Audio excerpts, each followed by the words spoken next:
Hi friends, welcome to సోన్వీస్ kitchen. Evening అయితే చాలు ఎవరికైనా స్నాక్స్ తినాలి అనిపిస్తుంది కదా. అలాంటప్పుడు బయటికి వెళ్ళే పని లేకుండా ఇంట్లోనే స్ట్రీట్ స్టైల్లో టిక్కీ చాట్ని ఎలా తయారు చేయాలో ఈరోజు చూపించబోతున్నాను. ఇది చేయడానికి కాస్త ప్రాసెస్ ఎక్కువైనా సరే ఒకసారి తిన్నారు అంటే మళ్ళీ మళ్ళీ చేసుకొని తినేలా ఉంటుంది. అంత బాగుంటుందండి. ఈవినింగ్ కనుక దీన్ని చేసుకొని తిన్నారు అంటే నైట్ డిన్నర్ని ఈజీగా స్కిప్ చేసేయవచ్చు. మరి ఇంకెందుకు ఆలస్యం, దీన్ని ఎలా తయారు చేయాలో చూద్దాం. కుక్కర్లో 200 గ్రామ్స్ కాబూలీ శనగల్ని ఒక పూట ముందుగా నానబెట్టి వేసుకోవాలి. నచ్చితే మీరు బఠానీని కూడా యూస్ చేసుకోవచ్చండి. తొక్క తీసినటువంటి బంగాళదుంపని ఒకటి కట్ చేసి వేస్తున్నాను. బంగాళదుంపని వేయడం వలన మనం తయారు చేసినటువంటి కర్రీ గ్రేవీ అనేది కొంచెం థిక్గా వస్తుంది. అలాగే ఇందులో 2 బిర్యానీ ఆకులు, 4 నుండి 5 లవంగాలు, 1 ఇలాచీ వేస్తున్నానండి. శనగలు ఉడికినప్పుడు ఈ మసాలాలు వేయడం వలన ఫ్లేవర్ చాలా బాగుంటుంది. ఇందులోనే చిటికెడు వంట సోడా, అలాగే రుచికి సరిపడ ఉప్పు, 2 గ్లాసుల నీళ్ళని వేసి 4 విజిల్స్ వచ్చేంత వరకు ఉంచుకోవాలి. ప్రెషర్ వదిలిన తర్వాత కుక్కర్ మూతని తీసి మనం ముందుగా వేసినటువంటి బిర్యానీ ఆకులు, అలాగే ఇలాచీ, లవంగీల్ని కూడా తీసి పక్కన పెట్టుకోవాలి. లేదు అంటే మనం చాట్ తింటున్నప్పుడు ఇవి తగులుతూ ఉంటాయండి.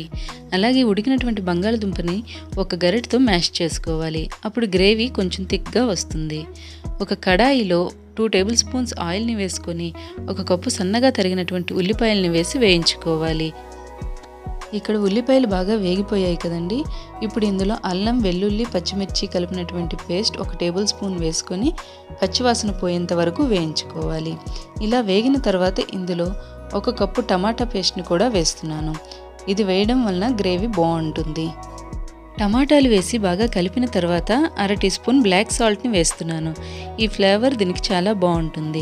నేను ఆల్రెడీ శనగలు ఉడికించినప్పుడు సాల్ట్ వేసాను కాబట్టి ఇక్కడ వేయడం లేదు. మీరు సాల్ట్ని చూసి అడ్జస్ట్ చేసుకోండి. ఇందులో 1/2 టీ స్పూన్ పసుపు, అలాగే 1/2 టీ స్పూన్ కాశ్మీరీ లాల్ మిర్చిని వేస్తున్నాను. ఒకవేళ మీ దగ్గర ఇది లేకపోతే మీరు రెగ్యులర్గా యూస్ చేసినటువంటి కారం పొడినైనా వేసుకోవచ్చండి. ఇది వేయడం వలన కలర్ బాగా వస్తుంది. అలాగే ఇందులో 1/2 టీ స్పూన్ వేయించినటువంటి జీలకర్ర పొడి, 1/2 టీ స్పూన్ ధనియాల పొడి, అలాగే 1/2 టీ స్పూన్ చోలే మసాలాను కూడా వేస్తున్నాను. చోలే మసాలా లేకపోతే గరం మసాలానైనా వేసుకోవచ్చండి. ఈ మసాలాలన్నీ వేసుకున్నాక ఒకసారి బాగా కలుపుకోవాలండి. 2 నిమిషాల తర్వాత ఈ మసాలాలన్నీ బాగా వేగిపోయి అంచుల చుట్టూ ఆయిల్ వస్తుంది. ఇప్పుడు మనం ముందుగుండా ఉడికించినటువంటి శనగల్ని వేసి బాగా కలుపుకోవాలి. ఎప్పుడైనా మనం వండుకున్నటువంటి శనగల కర్రీ మిగిలిపోతుంది కదా, అలాంటప్పుడు ఆలూ టిక్కీల్ని చేసి ఈ చాట్ని ఇంట్లో ఈజీగా తయారు చేసేసుకోవచ్చండి. ఒకసారి బాగా కలుపుకున్నాక 2 నిమిషాల తర్వాత స్టవ్ ఆఫ్ చేసి పైన కొద్దిగా కొత్తిమీరని వేసి ఈ కర్రీని పక్కన పెట్టుకుందాం. ఇప్పుడు టిక్కీ కోసం ఉడికించినటువంటి బంగాళదుంపలు ఒక 5 తీసుకోవాలి. ఉడికించినటువంటి బంగాళదుంపల్ని ఇలా వీడియోలో చూపిస్తున్నట్లు తురిమి పెట్టుకోవాలండి. బంగాళదుంపల్ని కానీ మ్యాష్ చేస్తే జిగటగా వచ్చేసి కార్న్ఫ్లోర్ ఎక్కువగా పట్టేస్తుంది. అందుకని ఇలా తురిమి పెట్టుకోవాలి. ఇందులో రుచికి సరిపడ ఉప్పు, అలాగే సన్నగా తరిగినటువంటి పచ్చిమిర్చి 2, సన్నగా తరిగినటువంటి కొత్తిమీర కొద్దిగా వేస్తున్నానండి. ఇందులో ఇప్పుడు 2 టేబుల్ స్పూన్ కార్న్ఫ్లోర్ని వేసుకోవాలండి. కార్న్ఫ్లోర్ వేయడం వలన క్రిస్పీగా వస్తుంది. ఇలా వీటన్నింటినీ వేశాక ఒకసారి బాగా కలుపుకోవాలి. ఇక్కడ మనం బంగాళదుంపని తురమడం వలన కార్న్ఫ్లోర్ కూడా ఎక్కువగా పట్టలేదు. 2 టేబుల్ స్పూన్స్ అయితే సరిపోతుంది. ఇప్పుడు తయారు చేసినటువంటి పిండిని చేతికి కొద్దిగా ఆయిల్ని రాసుకొని వీడియోలో చూపిస్తున్నట్లు చిన్న చిన్న టిక్కీల్లా చేసి పక్కన పెట్టుకోవాలి. వీటిని మరీ పలుచగా కాకుండా, అలా అని మరీ రౌండ్గా కాకుండా కొద్దిగా ఒత్తుతూ ఇలా చేసుకోవాలండి. ఇలా మొత్తం టిక్కీలన్నింటినీ కూడా చేసి పక్కన పెట్టుకోవాలి. ఇప్పుడు ఒక ప్యాన్ని పెట్టుకొని షాలో ఫ్రై కోసం ఆయిల్ని వేసి మనం ముందుగా చేసినటువంటి టిక్కీలు ఒక్కొక్కటి వేసి వేయించుకోవాలి. ప్యాన్లో గ్యాప్ ఉంది కదా అని చెప్పి మొత్తం టిక్కీలన్నింటినీ కూడా ఒకేసారి వేయకూడదండి. ఇప్పుడు వేసినటువంటి టిక్కీల్ని తిరగవేసి రెండో వైపు కూడా వేయించుకోవాలి.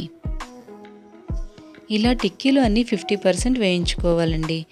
ఇలా వేగిన తర్వాత ఒక గిన్నెతో కానీ లేకపోతే ఇలాంటి మ్యాషర్తో కానీ పైన కొద్దిగా ప్రెస్ చేసుకోవాలి. ఇలా ప్రెస్ చేయడం వలన టిక్కీలు క్రిస్పీగా వస్తాయి.